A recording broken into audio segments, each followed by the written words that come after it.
I have the light on, which is blatantly obvious. Well, as promised, here I am, Doctor Who Flux Episode 3, Once Upon a Time reaction, later than the rest of the world, and still prettier than the rest of the world, too. Wowza. And I'm wondering what's going on with the story so far. It's chapter 3 of Flux, Once Upon a Time. And I left off in the last video saying that I really, was hoping that, start some semblance would start coming together. I thought that characters introduced, would be pushed ahead. But to my shock, a character named Belle was introduced, who had not been in the first two episodes. So while she was interesting and the journey was interesting, I just was kind of thrown off that we'd already had 6, 8 story points, none of them with any kind of idea of a conclusions, except for I guess the Santarans, which I don't know if we consider that running away a conclusion. I mean, it's a conclusion, but it's not as defeatable as possible. I did not think that that was the direction they were going to head in. Now, I like being surprised, as I really truly do. There's absolutely nothing wrong with it. I just don't know in a six-parter, in part three, when you're still introducing new characters, if that's truly the way to go. I haven't had the time crunch of editing episodes in my life to this point.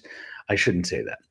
None of the episodes I've ever had to edit, which are almost exclusively for YouTube or digital advertisements through work, had time constraints or connection to the previous or the next video. So I get that. Who am I? But it was an interesting choice to say the least. So we move forward into it, and we definitely got more information, which I was quite glad about. The doctor and Yaz and Dan were left in a precarious position in the temple. They were also with Vinder, and they were basically about to be killed and by the ravages. And the doctor thinks fast, goes ahead and jumps them all into the time stream, or the time storm, as I believe it's referred to, which is incredibly dangerous. But excuse me, she didn't have an alternative. And for science fiction and fantasy and things dinging that shouldn't while I'm talking, um, it didn't it didn't make sense, but it wasn't ludicrous. I'm not knocking that it didn't make sense. I didn't see it coming, but it was not a I didn't find it to be MacGuffinable or anything in that nature.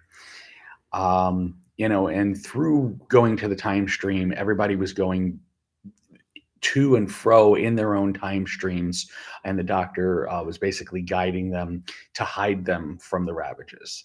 I had incorrectly called the third character by the name of the temple in the last video, and that was called a passenger. And they did explain what a passenger was. I thought that was pretty cool. And if you care or you don't remember, passengers are basically jails that can hold people or prisons. And I don't know who made them. I just know that both sides seem to use them, and they can hold up to 500,000. I think they said souls, but up to 500,000. And they, it's just awful because the Ravages destroyed two of them. So, a million lives extinguished with a wave of a hand. And I guess it just proves how bad the baddies are and how awful they are, but really didn't get to the why. As they got to the why, and I didn't understand the why. Evidently, now there is a planet called Time, and they did say this in the second episode, but the planet called Time is literally time, the space in which I'm talking to you, where my words aren't jumbled together because they're separated by seconds. and there is a battle between time and space, and time will always win according to the Ravager, the male Ravager. Huh? So I don't know how to get through it yet. That is what was said. Turns out that Dan's lady crush, I believe her name was Diane. She is now she's now been taken prisoner, and she's internally in, these are just words. And, basically, Dan wants to step out of the circle where he's being protected, and the Ravagers threaten to kill her. And so you, at least the tracks on where her story went. In Yaz's own time stream, where she doesn't recognize where she is, she's sitting with her sister, and the Weeping Angel pops up again. And I believe I complained, what happened to them. In Dan's timeline, he's moving about places the most, falling through his own time stream, is I guess the proper way to say that.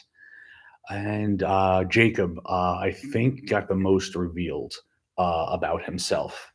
Hope somebody popped in and popped out. I was hoping for a question or a little interaction, but maybe I'll get lucky in the future. Hey, but his story seemed saddest when you realized he basically did the right thing and was punished for it from a military perspective. And now we go back into the Doctor's own time stream. And if you think I'm bouncing around, watch the episode, because boy, did they bounce around. The Doctors were three other people who look like Vinder, Yaz, and Dan, and it turns out that they're not. Dan is actually now playing the part of the, I forget the name of the species, but the dog-like species whom saved him. So this is bouncing back in a good way, revealing the time agency that the Doctor was part of and didn't remember. And turns out that the Doctor, being in their own time stream, is in the body of Joe Martin, who's played a doctor outside of the traditional regenerations as we know them.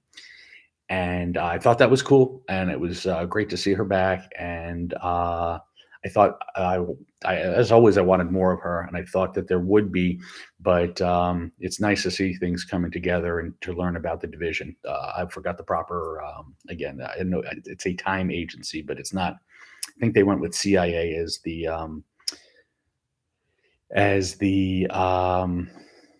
wow, Greg, as the acronym, but that it did not.